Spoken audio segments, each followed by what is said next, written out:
Saya tidak pernah bermimpi menjadi seorang imam, seorang romo atau seorang pastor.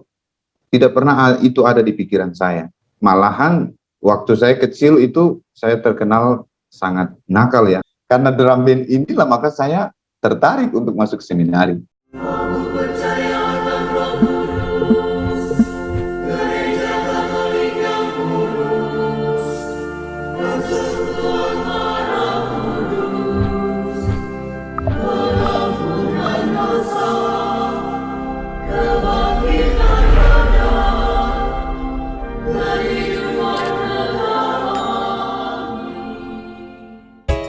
Salve sahabat Katoliku keren, kembali lagi dalam seri tokoh inspiratif yang menghadirkan kisah dari para imam, biarawan, dan biarawati.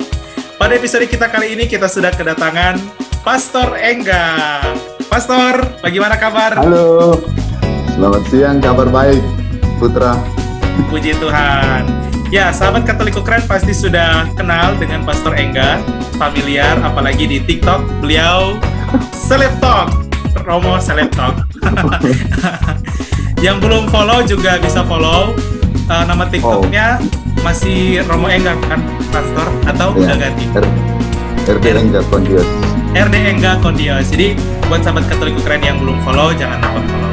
Nah, pada kesempatan kali ini kita ingin berbincang-bincang mengenal lebih dekat kisah panggilan dari seorang Pastor Engga sampai akhirnya menjadi seorang imam diosesan di Keuskupan Amboina. Ya, Pastor, bisa diceritakan kisah panggilan menjadi seorang imam kepada kami? Baik, terima kasih Putra, teman-teman Katoliku keren. Ini saya secara pribadi merasa sebenarnya tidak pantas untuk ini, karena apa yang menginspirasi orang lain sepertinya belum terlalu cocok, belum bisa sebenarnya, karena ya secara manusiawi saya punya kelemahan juga, tapi secara imamat saya juga baru 2 tahun lebih ditabiskan jadi imam, ditabiskan 2019 yang lalu. Karena itu saya percaya ya, masing-masing kita pasti bisa menginspirasi orang lain dengan cara kita masing-masing, dengan cara kita sendiri-sendiri.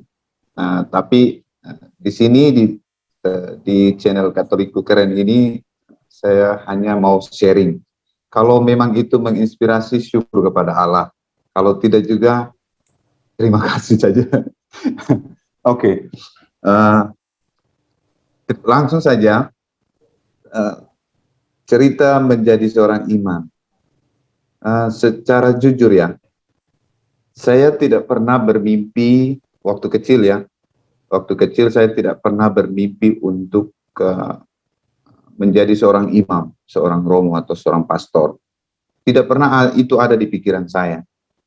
Tidak ada cita-cita untuk itu. Ya. Malahan waktu saya kecil itu saya terkenal sangat nakal ya, terkenal nakal. Tapi kepada orang tua itu paling takut. Nakal ke orang lain, teman-teman yang lain, tapi ke orang tua itu ya malah sebaliknya. Nah, jadi apa ya? Untuk saya, ini cerita di keluarga saya. Untuk saya, bapak saya itu sosok yang menakutkan. Karena dia orang yang tegas. Bapak itu adalah seorang yang tegas, dan karena ketegasan itu buat saya jadi takut. Maklum lah, mungkin saya masih kecil, belum memahami lebih. Jadi mama saya itu kalau bapak saya tegas atau marah terhadap saya atau saudara-saudara saya yang lain, mama saya itu justru menjadi tempat perlindungan. Ya, namanya seorang ibu punya kasih sayang untuk anak-anaknya kalau misalkan dimarahi oleh bapak di rumah, nah, gitu. Jadi antara bapak dan mama sebenarnya ya kalau mau dibilang ada chemistry gitulah, satu tegas satu lembut. Jadi dalam arti ini mungkin seimbang ya. Nah, jadi karena ketegasan bapak inilah, maka dalam banyak hal dia punya prinsip jangan sampai kita salah. Yang selalu dia pesan ke saya itu, yang saya masih ingat sampai hari ini, jangan pernah mencuri. Kalau mencuri, jari-jarimu itu saya potong. Itu loh bahasa Bapak dulu. Dan saya masih copy, masih ingat sampai sekarang. Dan Bapak itu apa ya? Kalau malas ke gereja, nah ini saya kagumi dari seorang Bapak saya. Ya, saya harap Bapak yang lain juga seperti itu. Kalau malas ke gereja itu dia paling marah. Karena memang orangnya rajin ke gereja. Nah, itu kalau di rumah ya, nasihat ke anak-anak itu, nasihatnya kepada kami anak-anak itu selalu berlandaskan kitab suci. Minimal itu kata-kata dari atau sabda dari Tuhan Yesus sendiri langsung. Bayangkan. Dan bukan mau meninggikan Bapak saya ya, bukan, tapi itu yang saya alami. Nah, itu bahkan di rumah saking tegasnya beliau itu di rumah itu buat jadwal untuk anak-anaknya. Siapa kerja apa itu sudah jelas di rumah. Siapa melakukan apa itu sudah jelas. Saudara saya yang ini sebentar masak air, cuci piring, dan lain sebagainya. Itu sudah jelas. Hari ini yang ini tugas masak nasi, atau masak air, atau timba air, gitu. Di rumah sudah begitu. Nah, kenapa saya ceritakan ini semua? Karena sebenarnya secara tidak langsung nilai-nilai pembinaan dan pendidikan seminari, nilai ya, itu sebenarnya bibitnya itu sudah disemai di dalam keluarga. Walaupun saya secara pribadi saya tidak punya cita-cita secara khusus untuk menjadi imam. Nah, sementara itu di rumah, cerita di rumah. Sementara seminari yang nanti saya masuki ini, seminari itu sekolah yang sangat tersohor ya di masyarakat Kei, masyarakat Tanimbar. Seminari itu merupakan sekolah yang ya disiplin, terkenal disiplin, dan namanya saja mendidik calon-calon imam, maka itu yang dikenal di masyarakat luas. Nah, sangat terkenal di masyarakat Kei khususnya, dan di masyarakat Tanimbar juga, pokoknya wilayah Maluku ini. Nah, jadi saya merasa seolah-olah apa yang saya sudah terima dulu di rumah itu ini bisa menjadi bekal untuk saya nanti ketika saya masuk seminari. Nah, tapi masuk seminari ini karena apa? Ini pertanyaan lanjut lagi. Saya masuk seminari bukan karena, tadi seperti saya bilang, bukan karena cita-cita mau jadi imam, tidak. Atau karena rajin ke gereja, lihat imam di paroki, no, tidak. Saya tidak pernah punya itu. Saya masuk seminari itu karena tadi, tersohornya seminari tadi. Dia, di seminari kami dulu itu drum band. Kalau di seminar-seminar lain mungkin sudah marching band ya. Kalau seminari kami itu terkenal dengan drum band. Dan ini hal yang wah bagi kami, anak-anak kecil apalagi. Dan saya itu bangga sekali kalau jalan di dekat mereka itu loh. Kalau mereka keluar dari seminari untuk perayaan-perayaan tertentu, saya senang sekali kalau jalan bersama mereka. Di samping saja sudah sangat menikmati, itu membahagiakan sekali. Saya yang waktu kecil masih SD. Nah, apalagi kalau stick drum band itu jatuh, saya yang pungut. Itu bahagianya luar biasa. Dan karena itu saya jalan di samping, dan kalau stick jatuh saya ambil, dan itu mendatangkan sebenarnya sukacita untuk saya sendiri. Nah, karena itulah, karena drum band inilah maka saya tertarik untuk masuk seminari. Nah, jadi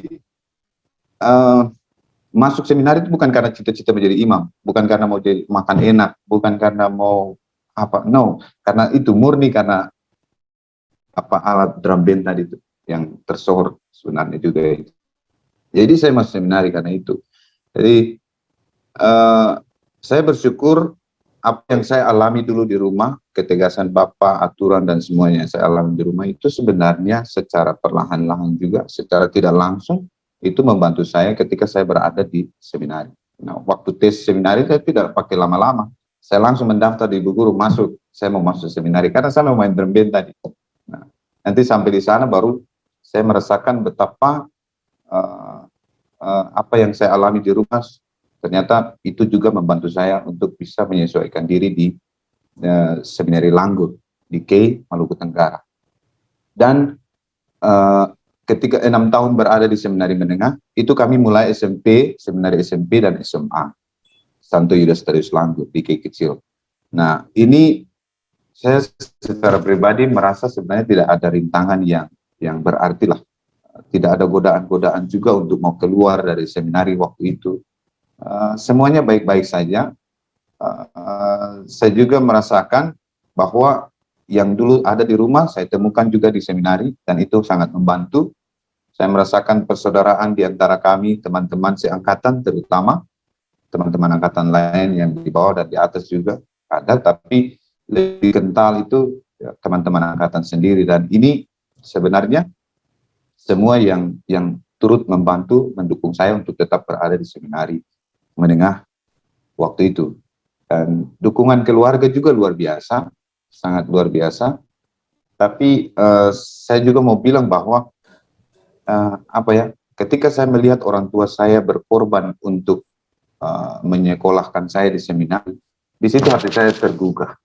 Saya menyadari bahwa panggilan itu harus datang secara pribadi, tapi tidak bisa menutup kemungkinan juga bahwa dari pihak luar kita itu juga berperan penting.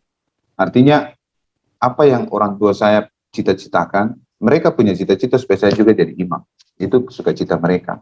Nah, karena itu dalam arti tertentu saya ingin membanggakan kedua orang tua saya. Bukan karena keinginan mereka, tapi karena saya lihat pengorbanan mereka. Mama saya itu, saya jujur saja, nekat mati-matian mencuci pakaian orang lain, biar saya bisa sekolah di seminari. Ini sedih sih untuk saya, tapi saya rasa itu yang dulu menguatkan saya untuk tetap ada di jalan ini. Dan juga itu juga dukungan keluarga. Bapak saya seorang tukang kayu, dan dengan caranya mati-matian mencari uang untuk membiayai adik-adik saya yang lain juga, kakak saya yang lain juga dibiayai pasti. Tapi kepada saya itu dalam tanda kutip ya, karena saya di seminari, mereka punya dukungan itu luar biasa. Dan dulu ya, ini masih kerangka berpikir dulu, saya ingin suatu kelak saya membanggakan kedua orang tua saya. Karena bukan karena keinginan mereka supaya saya jadi imam, tapi karena saya lihat pengorbanan mereka itu untuk saya betapa luar biasa. Dan saya ingin membalas ini dengan mempersembahkan diri mungkin untuk Tuhan menjadi seorang imam. Dan saya rasa ini juga yang menguatkan dari keluarga, bahkan juga teman-teman angkatan saya. Sampai juga di seminari tinggi seperti itu. Sangat kental itu persaudaraan di teman-teman angkatan, teman-teman seperjalanan. Kalau adik tingkat, oke lah ada. Kakak tingkat, oke lah ada. Tapi yang paling menguatkan kami itu, saya secara pribadi, itu teman-teman angkatan. Saya suka berbaur dengan teman-teman saya, dan itu kekuatan yang paling utama. Yang yang membuat kita tetap betah karena persaudaraan itu. Dan dengan cara itu kita mengalami bahwa memang Tuhan menyertai kita dalam perjalanan panggilan untuk menjadi imam. Itu mungkin cerita singkat, bukan singkat, sudah panjang, menjadi imam. Dan saya memilih untuk menjadi seorang imam diosesan Amboina. Begitu. Wow. Bisa saya terpang. Iya, luar biasa Romo. Dan sahabat Katoliku keren, ya. Betapa unik panggilan dari seorang Romo Engga, atau yang biasa kita panggil dengan Pastor Engga, sampai akhirnya menjadi seorang imam diosesan di Keuskupan Amboina.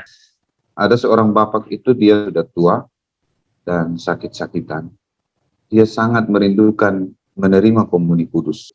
Saya akan pergi dan melayani, memberikan komuni kudus untuk bapak yang sakit itu. Dan tempat tinggalnya itu tidak dekat, jauh di dalam hutan. Dan kami harus menempuh perjalanan hampir 1 jam